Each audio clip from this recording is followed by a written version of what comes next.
Welcome to the Scale with Pros podcast with your host, myself, Cody Barton, the number one place to be if you want to build a business beyond yourself. And for all the resources we talk about in the show, make sure to head over to scalewithpros.com. All right, so I'm here with Austyn, and we're going to be talking a little bit about his backstory today and how he was able to, within a year's time, grow his roofing company to over $1 million a year in revenue, which, again, there's so many business owners that cannot achieve that target, where it's literally less than 3% of businesses in America actually are able to get over the $1 million a year revenue mark. And so a lot of people listening are trying to do that. And, the fact that you were able to do that with your roofing company within a year, is truly amazing. And so, Austyn, super excited to have you here and get into the conversation around, some of the things you did to get there. But would love for you to share, how did you get into, the business world in the first place, the entrepreneurship space, and, what kind of led you to where you are now, if you want to take a couple minutes and share with everyone listening. Yeah, I appreciate it. I appreciate the invitation coming on, Cody. I'm pretty much just like a regular 28-year-old. So the way I got into roofing was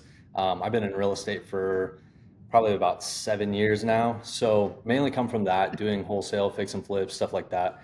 And then kind of converted into doing more construction side. I have a business partner with the construction and the roofing side. And pretty much what happened was we were doing some GC work and we ended up getting a referral to do a roof. We go and do the roof and did it in like 3 days and made $20,000. So right after that, I was like, all right, I mean, it goes as quick as like wholesaling does.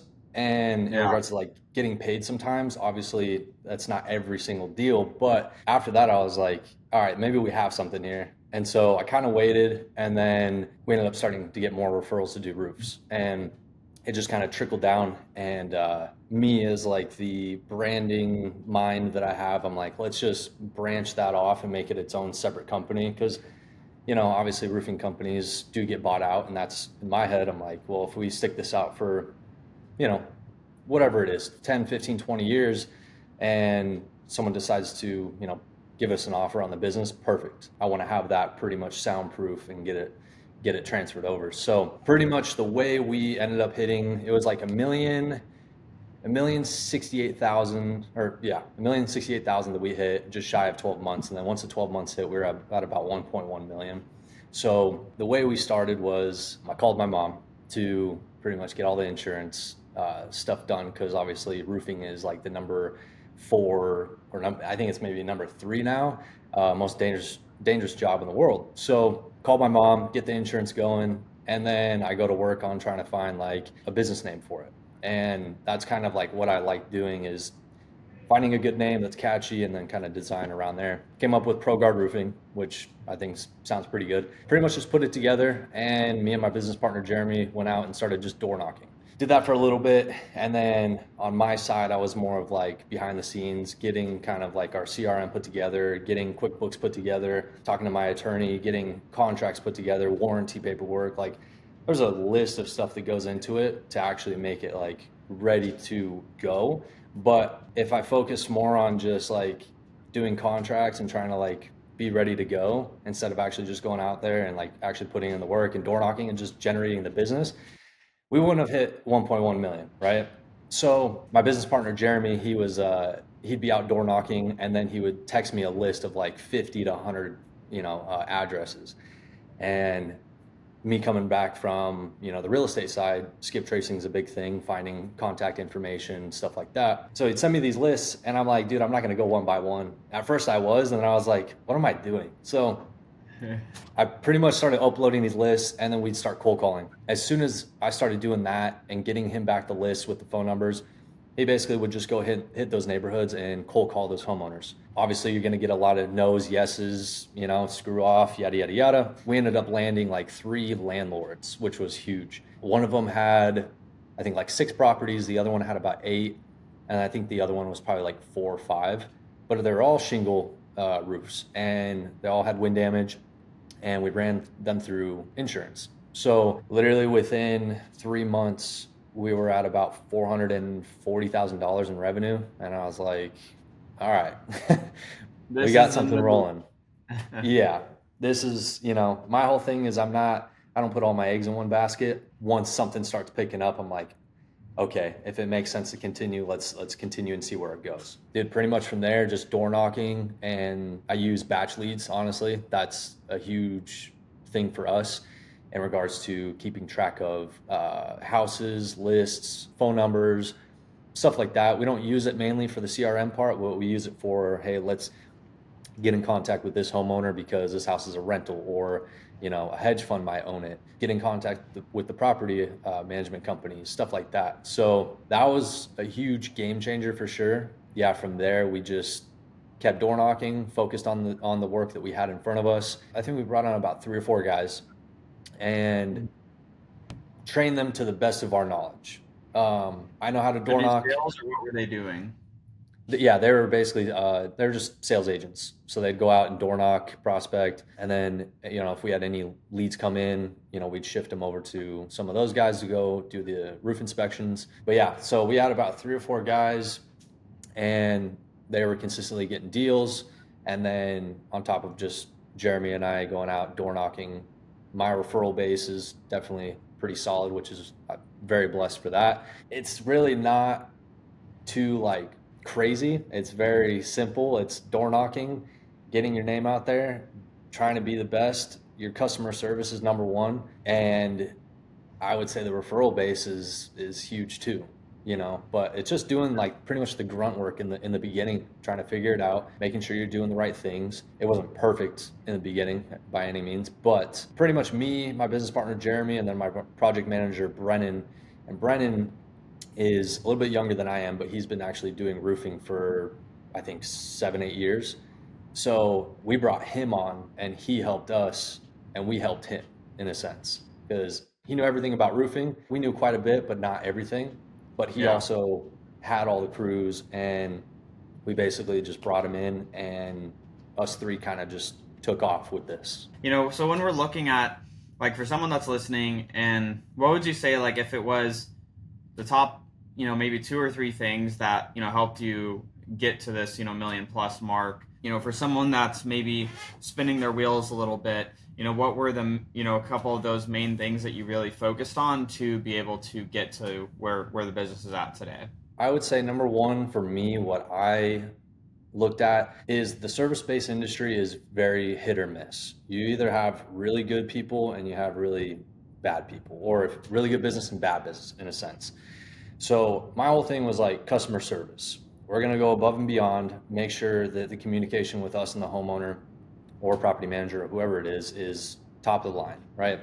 Obviously we're not perfect humans, but that was my thing where I'm there's such a need in the service-based industry for better quality contractors, communication, and overall customer service has gone down the drain.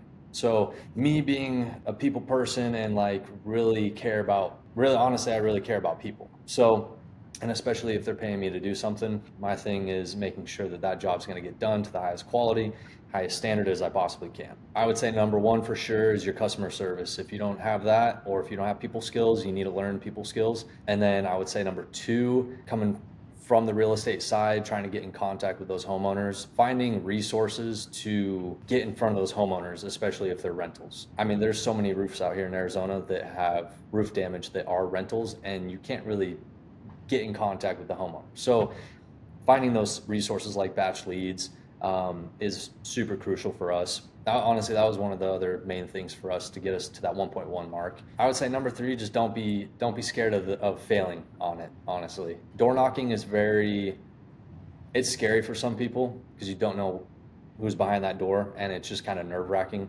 especially door knocking foreclosures and stuff like that. So for me, I was I tell the sales guys, hey, you're gonna get this, you're gonna get that. It's normal. People are aggressive. Walk away, hit the next one. The more doors and the more calls that you can make, the more deals you're going to get. That's just the name of the game. So I didn't think about the whole service-based side of it.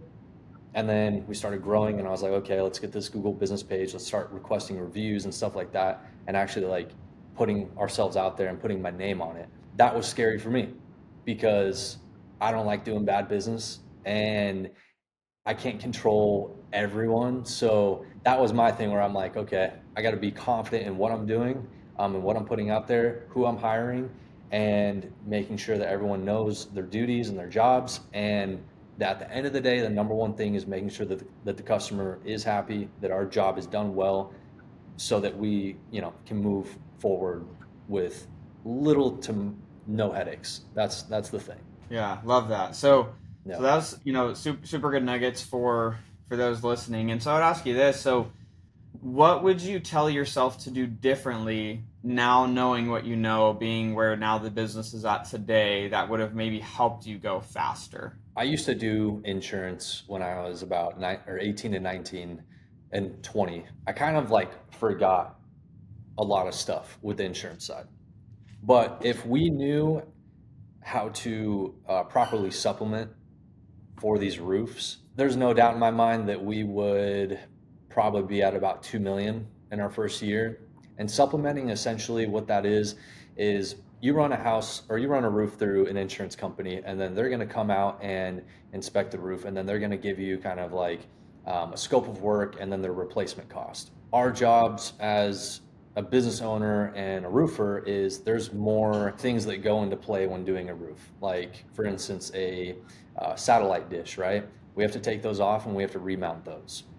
Solar panels, that costs money to detach and reset the panels. If we knew about supplementing in the beginning, we would definitely be 2 million or plus over that if we knew how to do that, or knew about that at least. So yeah, no, makes sense. So just understanding maybe some of the little nuances, or identifying other areas where you could increase your margin, maybe with things that you're already doing, but just the way that you're doing it maybe being different. So okay, yeah. So now with where you're at, what would you say is the biggest bottleneck in the next step, or I guess what's the next goal now, and what's the biggest bottleneck to getting there right now?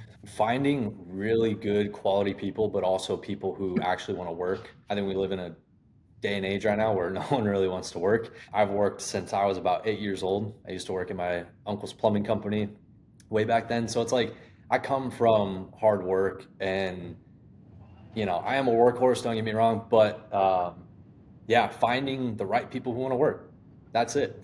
I've really understood to not hire any of my friends, even though I still love them, but I will not hire them ever again. We just put an ad out on LinkedIn, and we're hiring right now. So we actually had. What roles are you hiring for? Just strictly sales representatives. Okay. Strictly that. We pretty much have gotten our lead gen in place right now, and so that's definitely a key thing. But we actually have 3 or 4 people that we've interviewed. We actually just brought one of them on. His background, he used to do solar for 3 or 5 years, and he's just super motivated, wants to get out there. He's not even done with training, and he wants to go out and door knock today. And I'm like, if you feel comfortable with that, we'll get in the truck, we'll go listen, to either me or Jeremy. That's probably the biggest hurdle right now. Right now we're transitioning CRMs, and so we're really trying to fine tune that. So it's pretty much where we're at. What CRM are you guys using? So in the beginning, I used Podio, and I kind of built that whole thing out. And then right now, we just transitioned over to Job Nimbus. Mm-hmm. You heard of that? Yeah. I know I consult for another roofing company actually that uses Job Nimbus. Yeah. So there's a lot more detail in Job Nimbus. If you don't have a CRM, you're kind of your CRM's like the brain of your business, I would say. And if you don't have that and you're not completely organized in that, it's kind of where are you going next? Yeah, I always say it's if you don't have your CRM stuff dialed in, you have a leaky bucket. You're dropping in all of these opportunities into a bucket that has a bunch of holes in it. And, you pour water into that, there's just stuff pouring out the sides. Your CRM helps, patch up the bucket. We actually hired, it was almost like a mutual friend. We brought him on full-time salary, and he handles pretty much all the billing, all the supplementing, all the insurance work, and really kind of whatever else we need within systems, ads, really just more of a business development manager in a sense. Mm-hmm. So yeah. He's been with us for I think it's been about 4 months now, but he's just super, super invested in the company, which is really good. So that's the, some of the bottlenecks, really the people. Just a spoiler alert for you and everyone else listening, as you get into multiple millions a year in revenue, the bottleneck will continue to be people. But what it becomes is it starts to get a little bit different. Like these are like the stages that I see, and just the trends that I've seen just happen over and over is like 0 to 1 million. The biggest bottleneck for the business is just getting enough leads in the door and selling enough of those leads to get to 1 million. And then the 1 million to 3 million a year starts strategically aligning the people that you get into the business to consistently perform, formalizing, professionalizing the business a bit. It's like, do the roles have job descriptions? Do the roles have KPIs?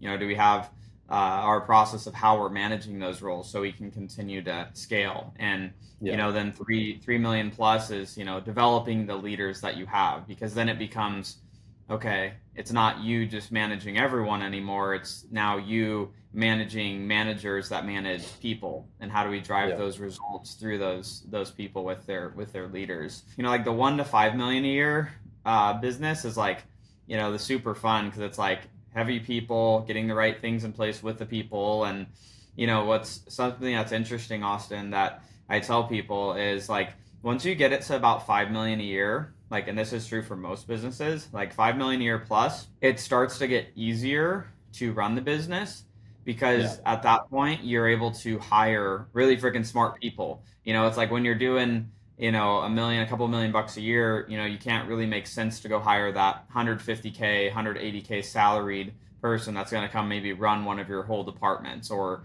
that's going to come in and just totally change the game. And so it's a really fun place, as you continue scaling and then get to that.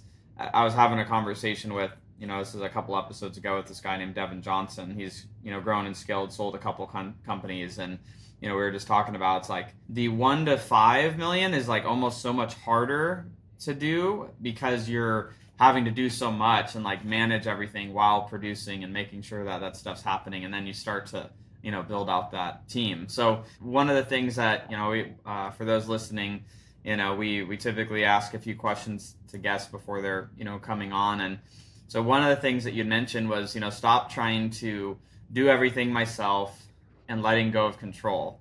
Can you speak to that a little bit, and maybe some things that you've done? Because it's just like, that's a common thing that, always hearing. It's like, people just, not doing it up to the standard or quality that you want. And so it's like, how do you let go of the vine? Like what are some tactical things that you did to, and maybe you're still working on that too, but it's like, what are some of the things that you're working on doing or have done that's helped you kind of release some control?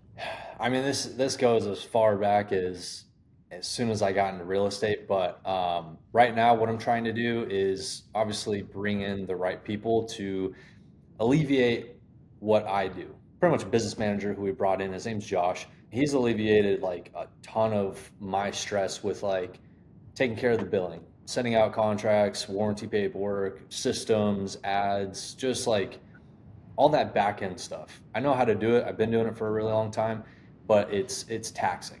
And from doing that to then going out and door knocking, trying to generate business, and still doing my real estate stuff, and it's just like, it's a lot. So yeah, I mean, I'm still right now still trying to figure that out. It's not like it's figured out right now, and that's okay. My goal is within the next year to be like essentially almost completely hands off and just oversee and make sure everything is running smoothly. That's the goal, of course. Obviously, some things don't go according to plan, and that's okay.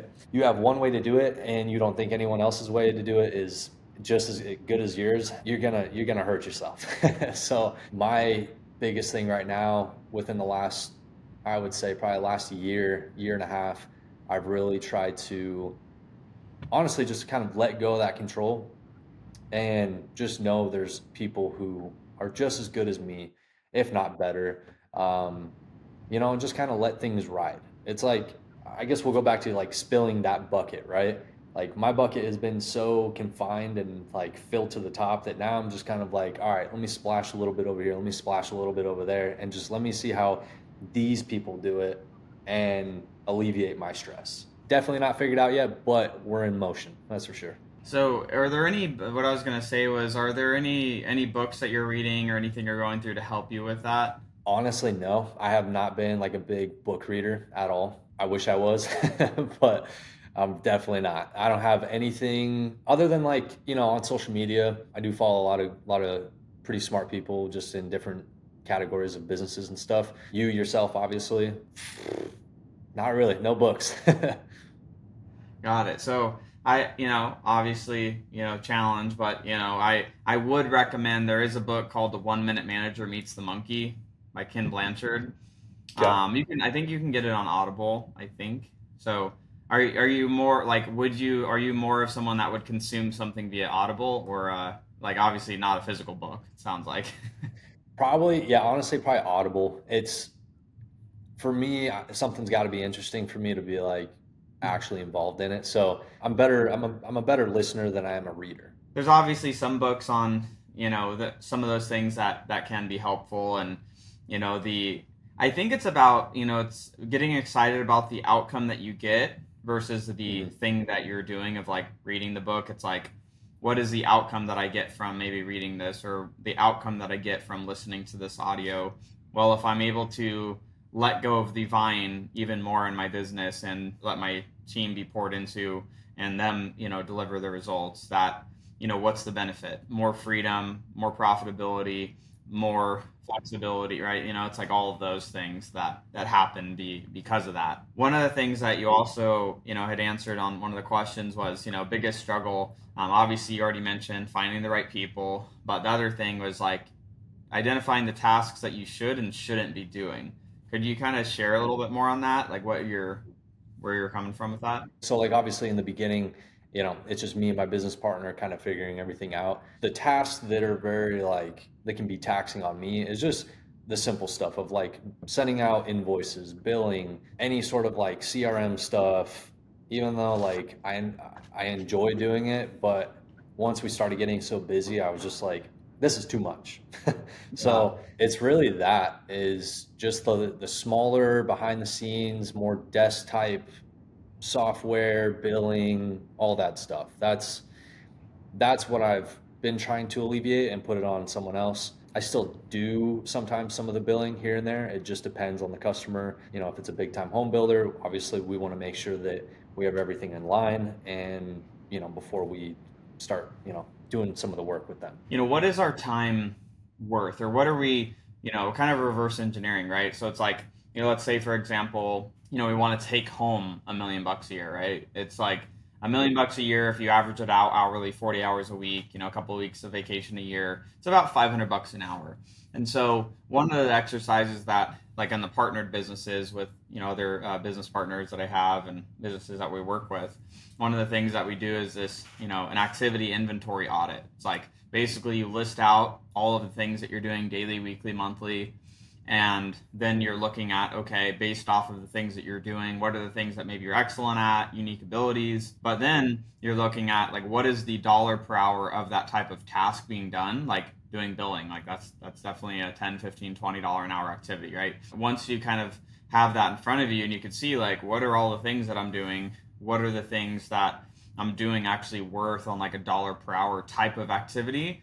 And then looking at like, okay, well, what are the things that you're doing that you should keep doing? What are the things that you should delegate? What are the things that you should outsource? Delegate to a team member or outsource maybe to an agency of some kind based on whatever the thing is that you need.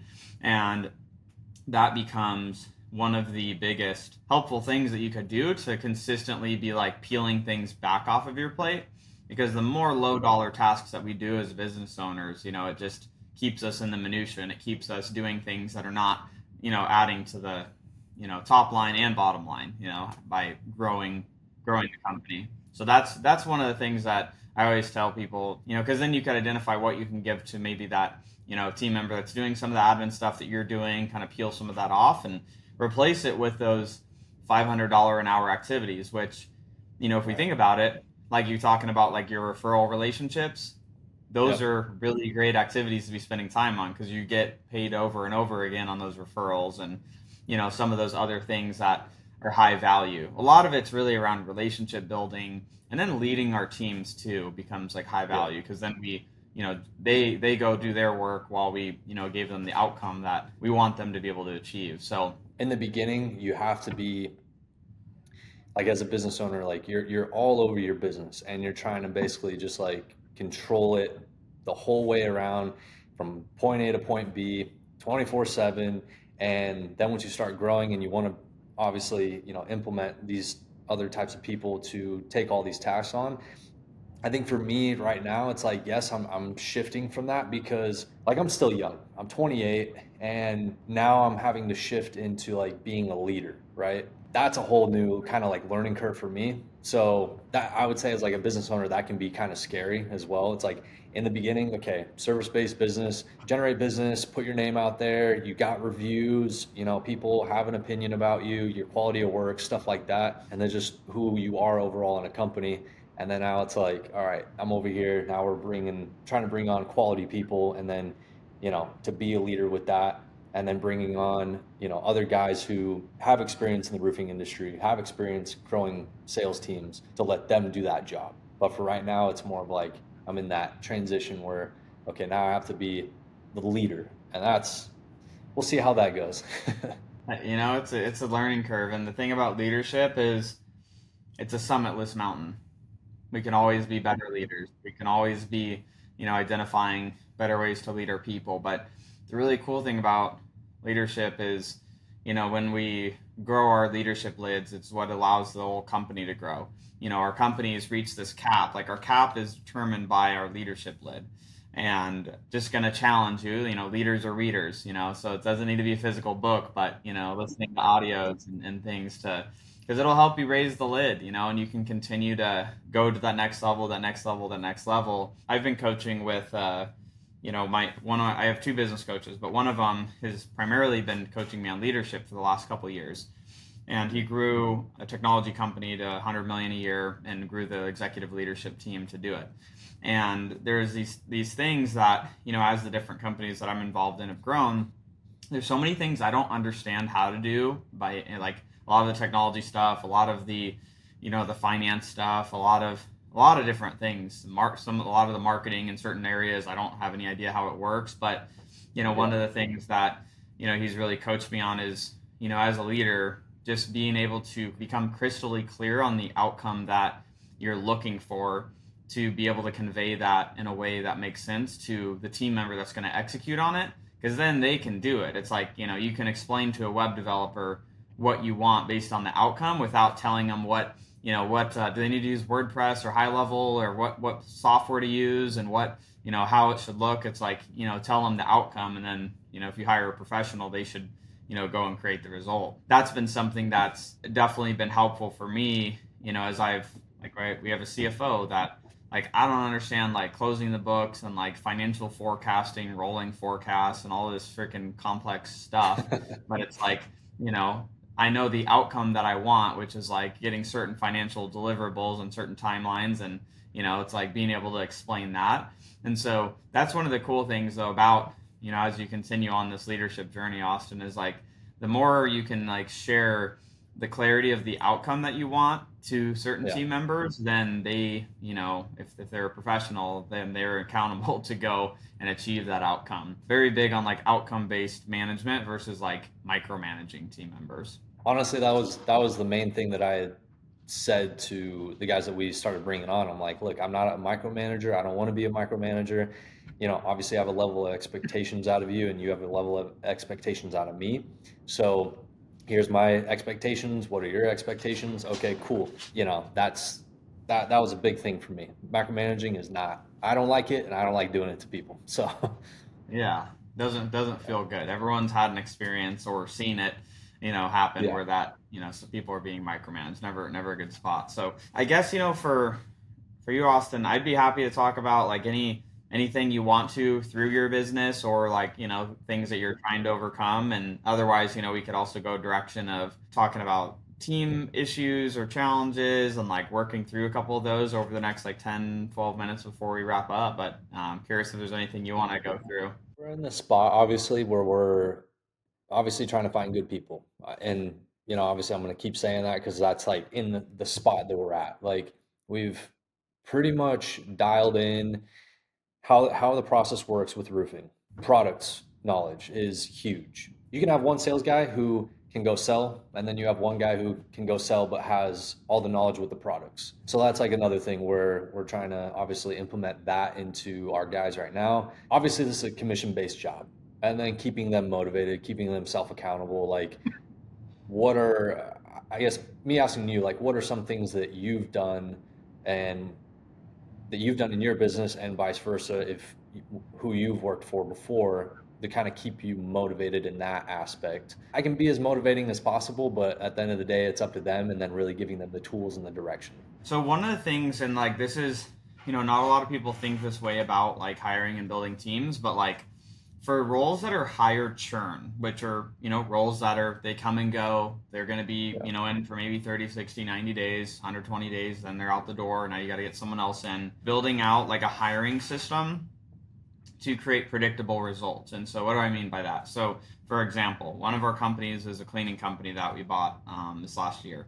And one of their challenges was getting consistently enough cleaners. So another high churn role, a lot of entry level sales roles, higher churn, cleaners, high churn. So what we do is the same way that you look at having your marketing funnel to get sales. So it's like you have top of funnel, you have all the door knocking, you have, maybe mailers, cold call, and then you work them down through the funnel, and then a percentage of those convert into sales that then you create revenue from.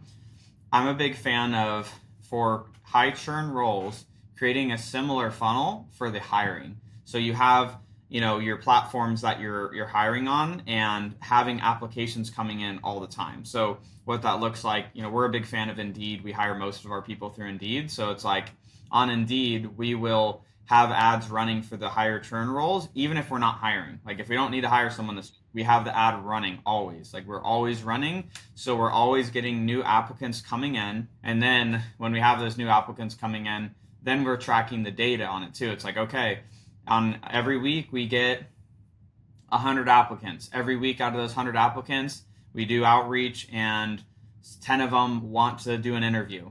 Of those 10 that want to do an interview, 5 of them actually show up for their interview. Of the 5 that show up for the interview, we decide to move forward and hire maybe 2 of those people. Then we're always just keeping that funnel going as people come and go. And the other part of that too is like, then we track the retention of the team members in those roles. So like certain companies, they track average lifetime value or average, length of a customer staying at, in like subscription businesses. We do that with team members. What is the average amount of time a salesperson stays? 72 days. Okay, well, we need to make sure our funnel's always going so that inevitably when that team member leaves at day 72, we have someone that's already in the pipeline that we hired that started training 60 days in. So within 12 days, now they're out going and producing sales. And because that becomes the problem a lot of times with businesses that have those like certain roles that are higher churn, is if you don't have that system, your revenue is kind of like this as you have sales reps coming in, leaving, coming in, leaving. And, it's, you want to always have the funnel going all the time. It's just becoming like a recruiting machine on that side. So, that's what we do for those types of roles. So we're always, we're always hiring, we're always interviewing, we're always getting people out there, and then tracking the data on that. So then we can, make sure we're not going to have a significant dip in revenue because we didn't have, we weren't tracking the candidates that we were, bringing in the door and like understanding what's going on. And because a lot of people, they react to their hiring that they need versus like responding to what the business needs are, and it's like, right, instead of reacting to like crap, we need to hire someone, put an ad out. Okay, we talked to 2 guys, they both kind of suck, but we need a rep, so let's just hire one of them and then get them in the door. Yeah. And then a month later, you're like, this guy's a freaking knucklehead, we need to fire him. Yeah, 100%. Just the proactiveness of it, was really helpful. So I don't know if that's, helpful at all, but that's something that we do that's kind of helped, create consistency of bringing new people in the door in those types of roles. Yeah, I would definitely agree with that. I forget who told me that, and I completely forgot about it, but I heard about it probably about like 6 or 8 months ago. Someone told me about that, but it totally makes sense. Just keep the consistency of people in the background, because you could have a sales team of 10 guys and then boom, they up and leave tomorrow, and if you don't have that consistency of applicants, then yeah, there's really no juice to the fire for sure. So I have a really good buddy. He's on the East Coast, and he has a roofing, siding, windows company, and he's in Delaware, Jersey, and Pennsylvania. What he does is like he'll bring in he'll have all these ads running, he'll have interviews, and then he has like 2 onboardings a month that he'll do. He's bigger, he does like 30 million a year, but he'll have these, he spends a few grand a month on ads to like bring in new candidates, and then he'll do these like, where they do the hiring and then they do like group onboarding. So they do like 2 onboardings a month where they're like running people through, a group onboarding process. Certain percentage make it through, certain don't. And then they're just constantly, filling that funnel. And he has 40 salespeople between like canvassers and then actual like closers that'll go to the homes and close. It's just another facet to add on to the business, 100%. 100%. That's good. That's good. Have you worked with Job Nimbus quite a bit? Like, have you gone through their system? My senior web developer on my team has. He wasn't a big fan of it. He's like, it's helpful for the roofing industry, but like from like an automations and Zap standpoint and like connecting it to a bunch of different tools, not as ideal, but helpful for like inventory of materials and different things like that. But I guess what were you where were you going with that? Well, I just thought maybe if you knew a little bit more about it, because we're pretty much like going through the actual CRM basis of it, but also like my whole thing is trying to automate as much as possible. Like, for instance, when we get done with the job, sending out a certificate of completion to the insurance company and then sending out an email to the homeowner with their warranty paperwork, final invoice, and then requesting that review. My whole thing is like, we're in this process right now of trying to figure that out within that CRM, how to get that automated so that like as soon as we're done, boom, that stuff goes out, and to make it like just streamlined. But easier said than done, I guess. Yeah, and there's not a lot of integrations with it. It was like just some of the things that we found that we weren't big fans of, but like I think one of the benefits, which is, a couple other roofing buddies of mine that are on it too. I think it's the inventory management, right? Of like the actual shingles and all that stuff you can manage in there really easily. Yeah, you definitely can. I think they're partnered up with one supplier out here where like you can, or they're about to, where that you can just place an order through them instead of like having to call them or go down there and place an order. But we don't even use that supplier. We use a couple other different suppliers, so it's kind of like, and we don't hold any inventory either. That's our thing. Like, I don't want to hold any inventory, and also like when it comes to the sales guys, like just want them to sell. That's it. They don't need to project manage. That's not their job. Their job is to go out there and sell and make as much money as they possibly can. I know some companies are a little bit different where, some of their sales guys do have to project manage. They might make a little bit more, but they have to do the ordering, the processing, talk to the customer, making sure Yeah, I don't everything's like done. Yeah, and to me, there's so much more training involved in that, to where early on I was like, man, if we bring people on, I'm gonna have one, two, three, maybe four project managers to manage all the jobs, while you guys are focused on, hey, product acknowledgement and customer service, and you go and sell. Yeah.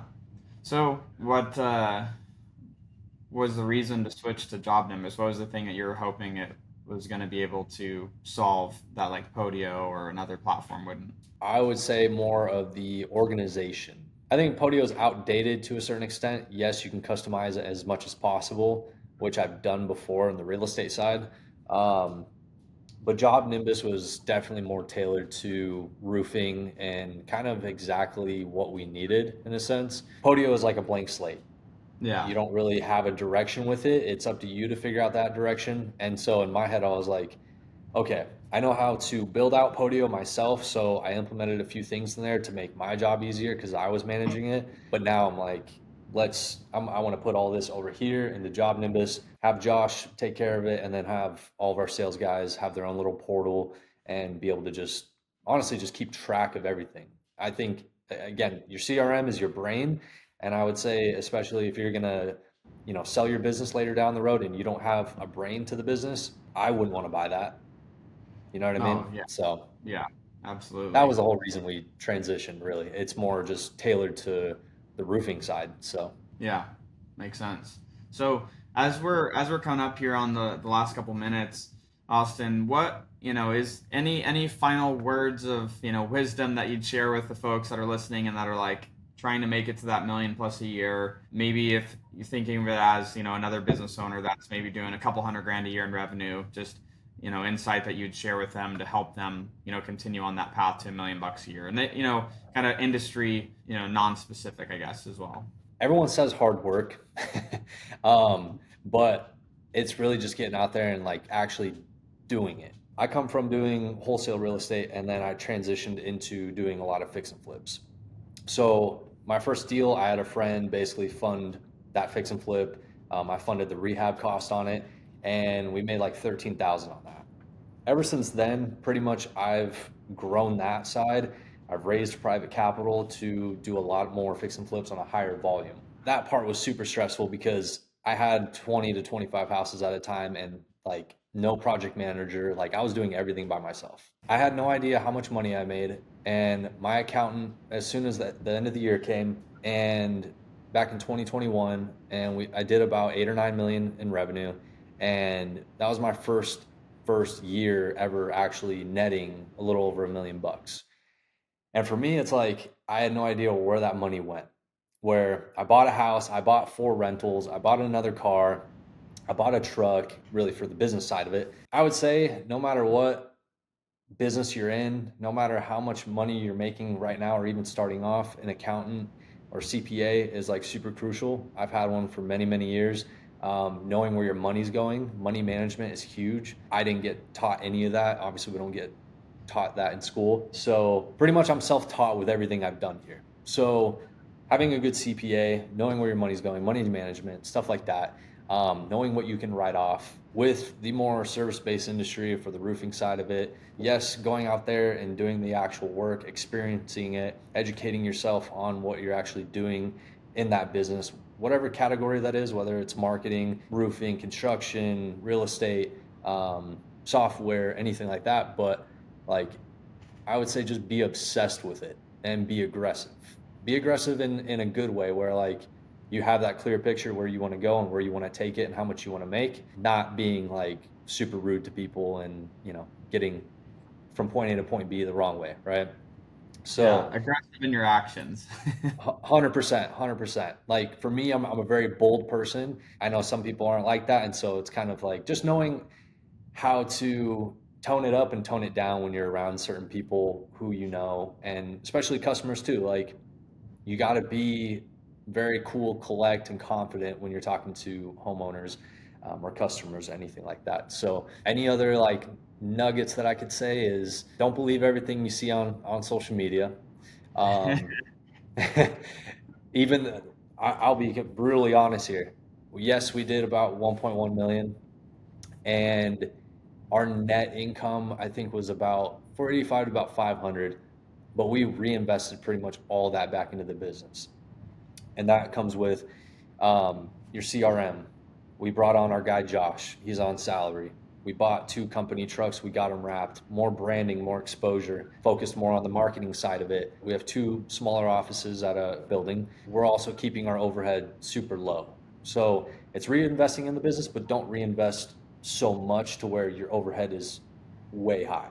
Because for me, it's like you make $1 million, you net a certain amount, your second year on is like really, is your business going to sustain? Is it going to keep going for those next 5, 10, 20 years, right? So keeping overhead low, but being strategic where you place that money to help grow your business, I think is super, super crucial. So be obsessed, be confident, and be aggressive, and just do good work, honestly. There's a lot of people that do crappy work, and I hate it. And I mean, I can't tell you how many times people call me and say, hey, someone remodeled my house 6 months ago and my whole shower's leaking. Okay, we go down there, check it out. Sure enough, it's not waterproofed. And it's like, how much you spend for this? Oh, $15,000. And it's like, okay. So stuff like that. But just be good at your craft and be obsessed with it and make sure that you are educated on it for sure. And don't be scared to fail, honestly. Don't be scared to, you know, even if in 5 years this all didn't work out for me, it's all good. It's all up here. We can restart. I love it. Love the mindset. So, where can people find you if they want to, whether it's follow you on Instagram or, check out your website? Where would you want people to find you at? I'm very active on my Instagram, AZ House Flipper. Very simple. Can't forget it. You can find me on Facebook. It's just my first name and last name. And then if you need a roof inspected, let me know. Go to www.bottlenecks, ProGuardRoofing.com, or just hit me up on Instagram. It's pretty much where I'm at. Awesome. Well, Austyn, thank you so much for hanging out, sharing some nuggets and some wisdom with everyone, on that path to getting to $1 million plus a year and beyond. So with that being said, guys, have an amazing rest of the day, and we'll see you in the next episode.